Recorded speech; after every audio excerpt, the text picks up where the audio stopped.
इस वीडियो में Rajasthan circle postal assistant sorting assistant में जो प्रश्न 2025 में पूछे गए थे डिपार्टमेंट के, उन सारे क्वेश्चन को सॉल्व करने वाले हैं। नमस्ते, आप जीपी ऑनलाइन क्लासेस देख रहे हैं।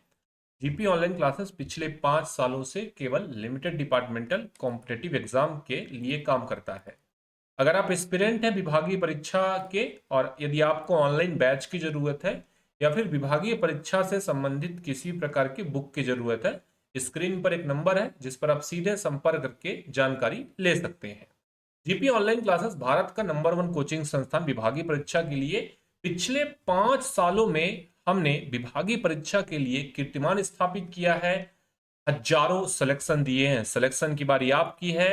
यदि आप ऑनलाइन बैच या बुक के बारे में कोई भी जानकारी चाहते हैं, तैयारी करना चाहते हैं, तो स्क्रीन पर जो नंबर दिया है उस नंबर पर सीधे संपर्क कर सकते हैं। बिना टाइम वेस्ट किए आज का वीडियो स्टार्ट कर लेते हैं। पहला क्वेश्चन पूछा था, कॉम्पिटिटिव स्टाम्प जारी करने के लिए इनमें से कौन सा स्टेटमेंट सही नहीं है। पहला, भारत का नागरिक होना चाहिए। बिल्कुल, भारत का कोई भी नागरिक इस के लिए प्रस्ताव दे सकता है। इसे हम कॉम्पिटिटिव स्टाम्प बोलेंगे। स्टाम्प का डिजाइन जो है वो केंद्र सरकार मंजूरी देगा, और जो भी इसके लिए आवेदन दे रहा है, कुछ इसमें स्टाम्प जो है उसको परचेस करने पड़ेंगे। जो गलत हो जाएगा कि ये जो है जीवित लोगों के लिए जारी किया जा सकता है, स्टेटमेंट गलत है। ऑप्शन नंबर बी सही हो जाएगा। अगला सवाल है, इंडिया पोस्ट जो है लिफाफों पर कितने जीएसएम का कागज इस्तेमाल करता है। 70 जीएसएम, 65, 60 या 75। 70 जीएसएम। जीएसएम क्या होता है? कागज की मोटाई जो है, कागज की थिकनेस के लिए मेजरमेंट किया जाता है। तो याद करिएगा कि 70 जीएसएम इसका करेक्ट जवाब हो जाएगा।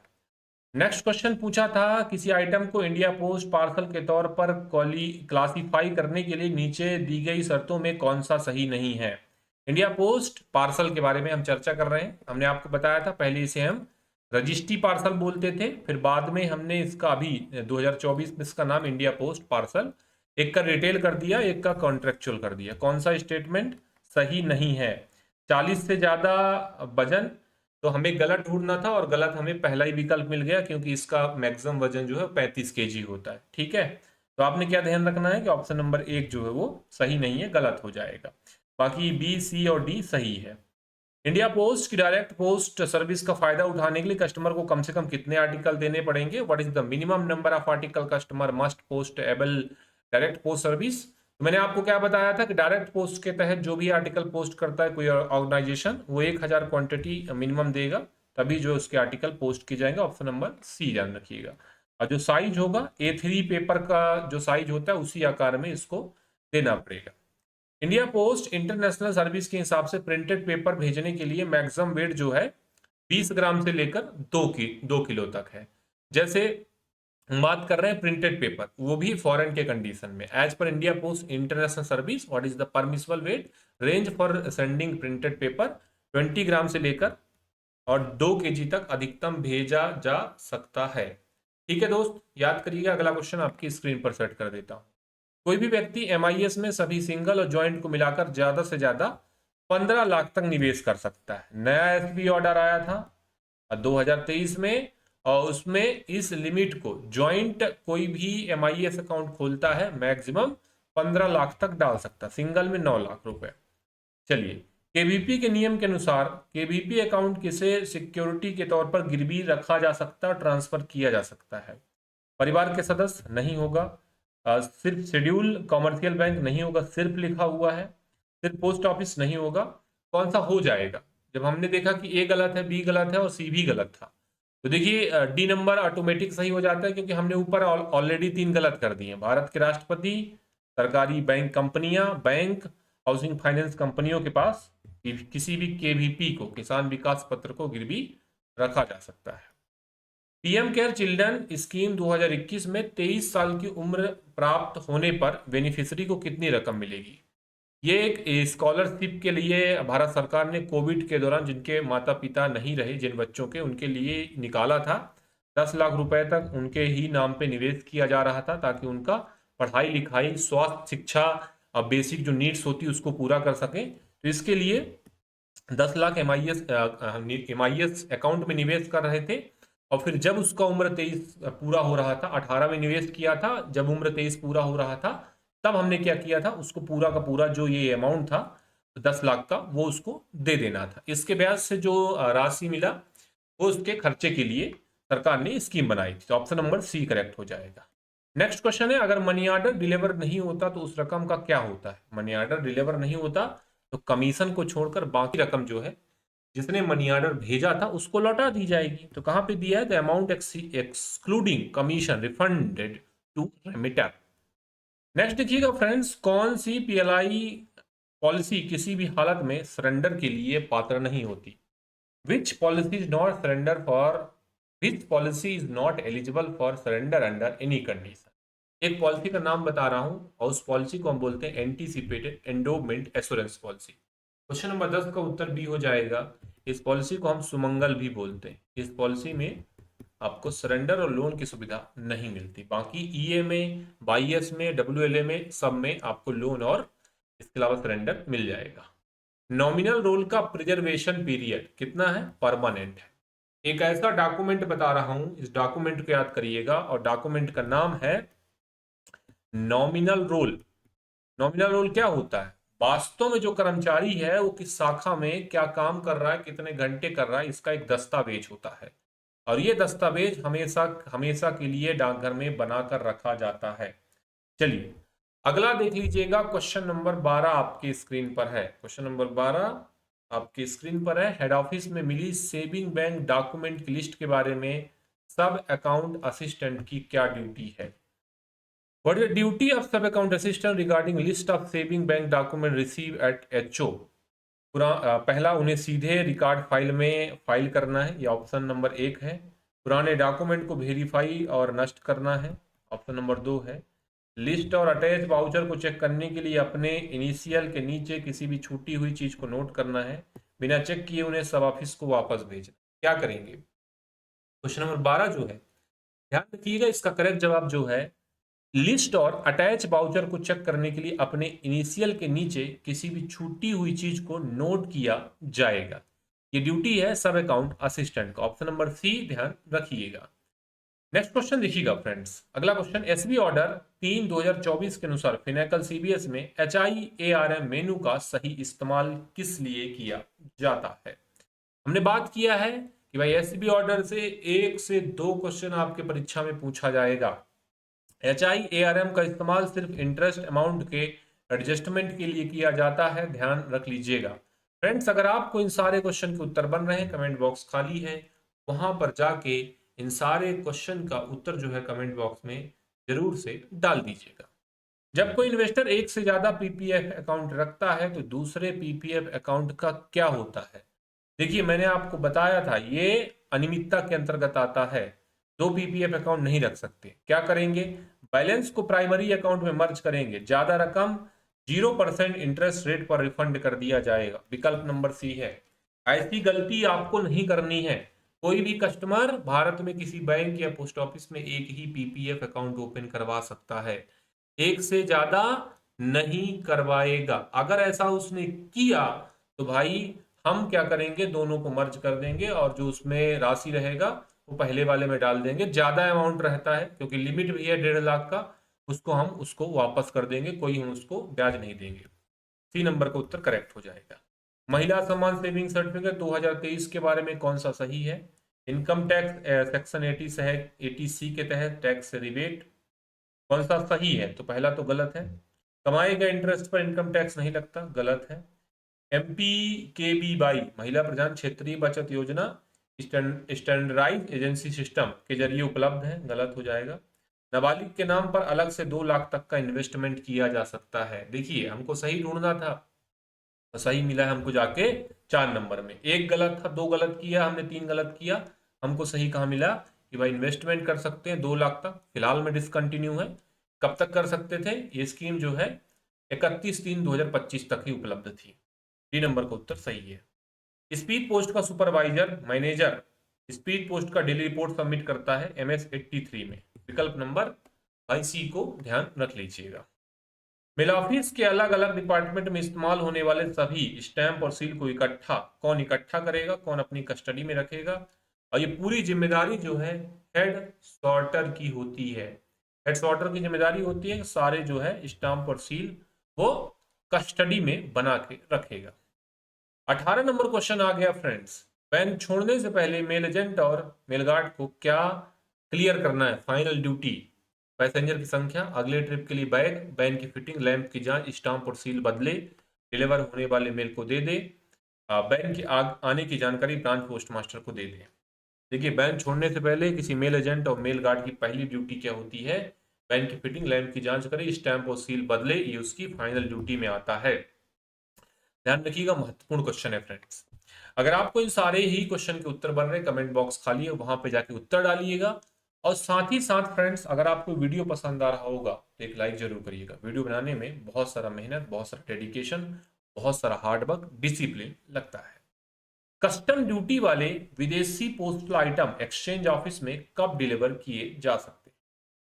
जब पता पाने वाला ऑफिस में आकर जरूरी डॉक्यूमेंट और पहचान का सबूत दे, जब भेजने वाला डिलीवरी स्लिप दे, पोस्ट मास्टर की मंजूरी पर कस्टम ऑफिसर घर पर आइटम आके डिलीवर करे। देखिए, कस्टम ड्यूटी वाले विदेशी postal article office of exchange में जब पाने वाला कस्टम ऑफिस में आएगा और जरूरी दस्तावेज और आइडेंटिटी कार्ड वगैरह प्रस्तुत करेगा। तो विकल्प नंबर ए को आपने ध्यान रख लेना है। फॉरेन पोस्टल मैनुअल के अनुसार हर रजिस्टर्ड आइटम की जांच करते समय क्या पक्का करना चाहिए? कपड़े में लिपटा हो, सीधे पोस्ट मास्टर को दिया जाए, बिना जांच के डिलीवर किया जाए, या फिर इस पर रजिस्ट्रेशन लेबल हो, रिकमेंडेड या फिर आर मार्क हो, जिसमें ओरिजिन ऑफिस का नाम, रजिस्ट्रेशन नंबर लिखा होना चाहिए। फॉरेन पोस्टल मैनुअल के अनुसार हर रजिस्टर आर्टिकल में रिकमेंडेड एक रिमार्क, आर रिमार्क, इसके अलावा ओरिजिन ऑफिस का नाम और रजिस्ट्रेशन नंबर अंकित होना चाहिए फ्रेंड्स। नेक्स्ट है 21 नंबर का, जब किसी पोस्टल आइटम में मौजूदा कानूनों का उल्लंघन करके इंपोर्ट किया गया सामान होने का कोई भी शक है तो क्या कार्रवाई की जाती है? इसे ओरिजिन पर तुरंत नष्ट करेंगे? नहीं होगा। बिना इंस्पेक्शन के भेजने वाले को वापस कर देंगे? बिल्कुल नहीं होगा।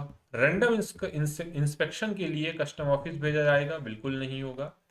इसे डाउटफुल मार करके डेस्टिनेशन ऑफिस में भेजा जाएगा और पाने वाले की मौजूदगी में इस आर्टिकल को खोला जाता है। If it is forward mark doubtful to the office of destination opening presence of addressee, D number का उत्तर सही हो गया। अगला देखिएगा, अगर कोई पोस्टल आर्टिकल है जिसे रजिस्टर होना जरूरी था, बिना रजिस्ट्रेशन फी दिए आपने पोस्ट कर दिया, क्या नतीजा होगा? आर्टिकल आरटीएस करेंगे? नहीं होगा। बिना रजिस्ट्रेशन के आम मेल माना जाएगा? बिल्कुल नहीं होगा। डिलीवरी के समय रजिस्ट्रेशन फीस का दोगुना चार्ज किया जाएगा। अगर रजिस्ट्री करना था और रजिस्ट्री आपने उस आर्टिकल का नहीं किया तो हम क्या करेंगे? डबल रजिस्ट्री चार्ज कलेक्ट करेंगे। विकल्प नंबर सी। कहां पढ़ा हमने? डाकघर गाइड 1 में पढ़ रखा है।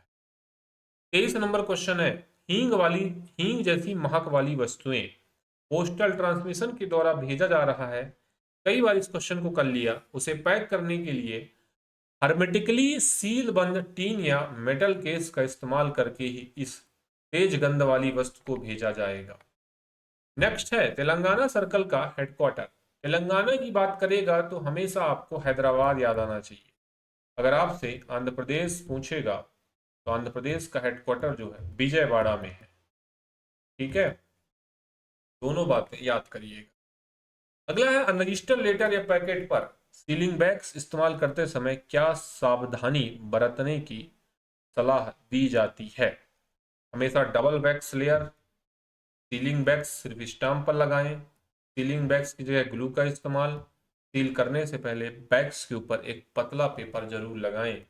और जो सलाह दिया जाता है सीलिंग बैग्स के मामले में किसी अनरजिस्टर्ड लेटर और पैकेट की कंडीशन में, वो ये होता है कि सीलिंग बैग्स करने से पहले बैग्स के ऊपर एक पतला कागज लगाकर जरूर से देना चाहिए। डी नंबर का विकल्प सही हो जाएगा। 26 नंबर में आते हैं, पोस्ट ऑफिस गाइड 1 के क्लॉज 14 के अनुसार नकली पोस्ट स्टैम्प के बारे में नीचे दी गई बातों में कौन सा सही है? इन्हें सिर्फ इंटरनल ट्रेनिंग के लिए बनाने की इजाजत है। अगर ये कलर प्रिंट किए हैं, इनका इस्तेमाल करने की इजाजत है। इन्हें बनाना इस्तेमाल करना इंडियन पेनल कोड के तहत सजा के लायक है। इन्हें सजावटी काम के लिए आज़ादी से इस्तेमाल किया गया है। देखिए, पोस्ट ऑफिस गाइड 1 का रूल नंबर 14 नकली पोस्ट स्टाम्प हमें बताता है, क्या बताता है दोस्त? Their manufacture and use is punishable under IPC. IPC के तहत नकली पोस्ट स्टाम्प का इस्तेमाल करना, उसका उपयोग करना इंडियन पेनल कोड के तहत अपराध की कैटेगरी में रखा गया है। चलिए दोस्त, अगला क्वेश्चन देखिएगा फ्रेंड्स। पोस्ट ऑफिस गाइड 1 का rule number 36 registered article addressee को कब डिलीवर किया जाता है? आईडी प्रूफ दिखाए तब, जिसे सिर्फ तब जब जिसे भेजा गया है या जिसे भेजा गया है या अथराइज एजेंट है, बताए गए रसीद फॉर्म पर साइन कर दे। रजिस्टर आर्टिकल के बारे में रूल नंबर 36 हमें यह बताता है कि रजिस्टर आर्टिकल केवल एड्रेसी को ही दिया जाता है। ठीक है फ्रेंड्स, केवल पाने वाले को ही दिया जाता है, या पाने वाले ने किसी भी व्यक्ति को अथराइज किया है उसको भी दिया जा सकता है। इसके अलावा वो किसी और को नहीं दिया जाएगा। स्पीड पोस्ट के मामले में परिवार के सदस्य को दिया जाता है, लेकिन रजिस्ट्री के मामले में केवल पाने वाले को ही दिया जाता है। 28 नंबर में आते हैं। अगर कोई रजिस्टर्ड इंश्योर्ड वीपी आर्टिकल किसी ऐसे व्यक्ति के नाम पर है जो अब पोस्ट बॉक्स किराए पर नहीं लेता, इस कंडीशन में ये रूल हमने पोस्ट ऑफिस गाइड 1 के रूल नंबर 30 में पढ़ा है कि जो वर्तमान में उस पोस्ट बॉक्स का किराया नहीं दे रहा है और कोई आर्टिकल उस पोस्ट बॉक्स के नाम में संबोधित है जो उसने पहले ले रखा था, उसे हम उस आर्टिकल को हम तुरंत ही आरटीएस कर देंगे। नेक्स्ट क्वेश्चन देखिएगा फ्रेंड्स। क्वेश्चन नंबर 29 आपकी स्क्रीन पर है। पोस्ट ऑफिस गाइड 1 का क्लॉज 64 क्या बताता है, जिसमें पोस्ट रस्तांते के तहत भेजे गए आर्टिकल इनमें से क्या इस्तेमाल करने की इजाजत नहीं है? पहला, full name of addressee, initial fictitious name, post office to be kept till called for. क्या आप पोस्ट रस्तांते वाले आर्टिकल में नोट नहीं कर सकते हैं? महत्वपूर्ण क्वेश्चन। इनिशियल और फिक्टिशियस नेम कभी भी पोस्ट रस्तांते वाले आर्टिकल में नोट नहीं किया जाएगा। एक कंप्लीट एड्रेस और नाम जो है लिखा होना जरूरी होता है। विकल्प नंबर ए बिल्कुल सही होगा, याद कर लीजिएगा। भारत में कौन सा पोस्टर की लक्षद्वीप को चलाता है या उसके अधिकार क्षेत्र को अपने पास रखता है? तो ये है केरला सर्किल। बी नंबर का विकल्प बिल्कुल ध्यान रख लीजिएगा friend. Next question, postal service में के मामले में यूपीयू का पूरा नाम, यूपीयू क्या होता है? Universal postal union. स्थापना 1874 में इसकी की गई थी। विकल्प नंबर ए जो है करेक्ट हो जाएगा। नेक्स्ट क्वेश्चन आपकी स्क्रीन पर है। एशियन पैसिफिक पोस्टल यूनियन का मुख्य मकसद, एशियन पैसिफिक पोस्टल यूनियन बनाने का पहला पर्पस क्या है? एक कॉमन पोस्टल करेंसी बनाना, एशिया के अंदर सिर्फ एक्सप्रेस मेल को हैंडल करना, एशिया पैसिफिक रीजन में मेंबर देशों के बीच पोस्टल संबंध को बढ़ाना, उसको बेहतर करना, ऑपरेशन को बढ़ाना। ये जरूरी है, ये जिम्मेदारी है अप्पू का। एशियन पैसिफिक पोस्टल यूनियन बनाने का मुख्य उद्देश्य, जिसकी स्थापना 1961 में की गई थी। जो एशियाई कंट्री हैं, श्रीलंका, भारत हो गया, थाईलैंड हो गया, इनके बीच में एक पोस्टल संबंध जो है अच्छा स्थापित करना। ऑप्शन नंबर सी ध्यान रखिएगा। 33 नंबर है। पोस्ट ऑफिस गाइड 2 के अनुसार, इंपॉर्टेंट क्वेश्चन है फ्रेंड, ध्यान रखिएगा। क्वेश्चन क्या पूछा है? पोस्ट ऑफिस गाइड पार्ट 2 के अनुसार इंटरनेशनल आर्टिकल को एड्रेस करते समय किस तरह के लेटर और न्यूमेरिकल का इस्तेमाल करना चाहिए? याद कर लीजिएगा कि जब भी कोई आर्टिकल विदेश को संबोधित होता है तो रोमन लेटर और अरबिक अंकों का प्रयोग किया जाता है। अगला है पोस्ट ऑफिस गाइड पार्ट 1 के अनुसार जब फॉरेन पार्सल डिलीवर नहीं होता, सेंडर को वापस कर दिया जाता है। नीचे दिए गए स्टेटमेंट में कौन सा सही है? पार्सल को देश के अंदर पार्सल की तरह फ्री में वापस, पार्सल वापस करने पर हमेशा कस्टम ड्यूटी, अगर डिलीवर नहीं होता तो नष्ट करेंगे, भेजने वाले को वापसी का डाक खर्च, दूसरे चार्ज जैसे वेयर हाउसिंग और रिपैकिंग देना पड़ता है। बार बार मैंने बताया है कि विदेश के कंडीशन में जब कोई आर्टिकल वापस आता है, विशेष तौर पर पार्सल, तो पूरा वापस आने का चार्ज दोस्त आपको देना पड़ेगा। विकल्प नंबर डी सही है और सही हम ढूंढ रहे थे। 35 नंबर क्वेश्चन है, पोस्ट ऑफिस गाइड पार्ट 2 के अनुसार अगर कोई विदेशी parcel pre payment, declaration, packing, ceiling, तय पते, वजन, साइज जैसी शर्तों को पूरा नहीं करते, उनमें मना की गई चीजें हैं, तो क्या होगा? ऐसा आर्टिकल जिसमें नियम का उल्लंघन किया, और एक नियम नहीं बहुत सारे नियम, parcel pre payment, declaration, packing, ceiling, it will not accepted for dispatch. इस ऐसे आर्टिकल या इस प्रकार के आर्टिकल डिस्पैच के लिए स्वीकार नहीं होते, मतलब सीधे मना कर दिया जाएगा। ठीक है, विकल्प नंबर बी को आपने ध्यान रख लेना है। ठीक है फ्रेंड्स, बाकी सारे विकल्प पेनाल्टी के लिए आगे गलत हो जाएगा, भेजने से पहले इसका अपना इंश्योरेंस गलत हो जाएगा, निगरानी में रखेंगे गलत हो जाएगा, इसे सीधे डायरेक्टली हम इमीडिएट मना कर देंगे। पोस्ट ऑफिस गाइड 2 के अनुसार कौन सी स्थिति भेजने वाले को विदेश पार्सल के लिए मुआवजा पाने पर अयोग्य बनाती है? कौन सी स्थिति? पार्सल गलती से गलत पते पर डिलीवर हुआ, पार्सल में मना की गई चीजें थी, अधिकारियों ने उसे जब्त कर लिया, भेजने वाले में पूरी और सही इंश्योरेंस वैल्यू बताई, गलत पते के कारण पार्सल बिना डिलीवर हुए वापस आ गया था। किस कंडीशन में आपको मुआवजा नहीं दिया जाएगा? और वो कंडीशन क्या होता है भाई? आप यदि गलती करोगे तो आपको जो है मुआवजा नहीं दिया जाएगा। और गलती आपने क्या की भाई? पार्सल में जो चीजें हमने बताई ये चीज नहीं भेजना है, और वही आपने भेज दिया, तो अधिकारियों ने उसको जब्त कर लिया, तब आपको मुआवजा नहीं मिलेगा दोस्त। फ्रेंड्स, स्क्रीन पर जो आप पीडीएफ देख रहे हैं, ये पीडीएफ पीएसए 2025 इस प्रकार से, और आपको पिछले 5 से 6 साल का पीडीएफ चाहिए, आपको हमारे पेड क्लास में मिलेगा। इसके अलावा आपको topic wise MCQ, detail material, reasoning का पीडीएफ, मैथ का पीडीएफ, जीके का पीडीएफ, या फिर किसी प्रकार की बुक की जरूरत है, स्क्रीन पर एक पट्टी है, सीधे हमसे संपर्क करके सारी चीजें आप ले सकते हैं। कस्टम ड्यूटी के असेसमेंट के बारे में शिकायत सिर्फ कस्टम अधिकारी, पोस्टल अधिकारी, foreign exchange department, ministry of external affairs. Custom duty के बारे में शिकायत केवल और केवल कस्टम अधिकारियों को ही संबोधित होने चाहिए फ्रेंड। नेक्स्ट है, फॉरेन पोस्ट में लेटर पोस्ट शब्द इन तरह के आर्टिकल पर लागू होगा। लेटर पोस्ट मैंने बताया दो कैटेगरी, लेटर और पार्सल का। अब लेटर में प्रिंटेड, पोस्ट कार्ड, रिटर्न सभी आते हैं। विकल्प नंबर डी को ध्यान रखिएगा। नेक्स्ट क्वेश्चन आपकी स्क्रीन पर है, क्वेश्चन नंबर 39 है। क्या बोल रहा है friends? Number 39, post office guide 2 के अनुसार विदेशी पार्सल में बंद डॉक्यूमेंट के बारे में कौन सा स्टेटमेंट सही है? As per PO guide 2 which of the following statement correct regarding document enclose in foreign parcel? कभी विदेश पार्सल में सामान के साथ कई पर्सनल लेटर अटैच किए जाते हैं, गलत हो जाएगा। विदेशी पार्सल में किसी भी तरह के डॉक्यूमेंट ले जाने की इजाजत नहीं, गलत हो जाएगा। अगर कस्टम ऑफिस के नाम में पर्सनल डॉक्यूमेंट भेजे गए हैं, उन्हें आसानी से ले जाया जा सकता है, गलत हो जाएगा। कुछ देशों में एक बार के कम्युनिकेशन छोड़कर पर्सनल लेटर आमतौर पर मना ही किया गया है। पार्सल में एक लेटर डाल सकते हैं, तो बातचीत का लेटर एक डाल सकते हैं, बाकी आप एक से ज़्यादा नहीं डाल सकते। बात को आपने ध्यान रख लेना, आमतौर पर ये मना है।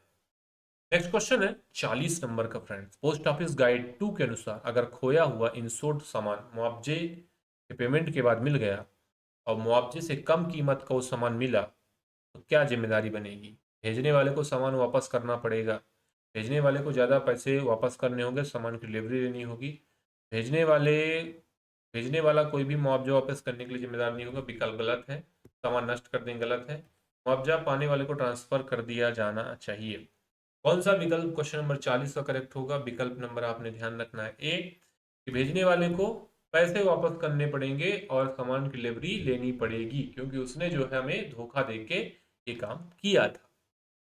ठीक है, एक्सपांड करना है डीसीएफ। डीसीएफ क्या होता है?